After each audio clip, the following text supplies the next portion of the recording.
হাসরের ময়দানে কত কাতার মানুষ হবে গো। নবী বলেন আয়েশা, হাসরের ময়দানে মানুষ 120 কাতার মানুষ হবে। কয় কাতার?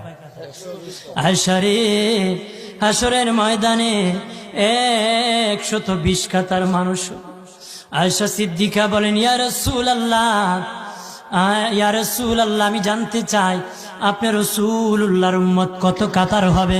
নবী বলেন আয়েশা, আমি রাসূলুল্লাহর উম্মত একাই 80 কাতার হবে। আয়েশা বললেন ইয়া রাসূলুল্লাহ,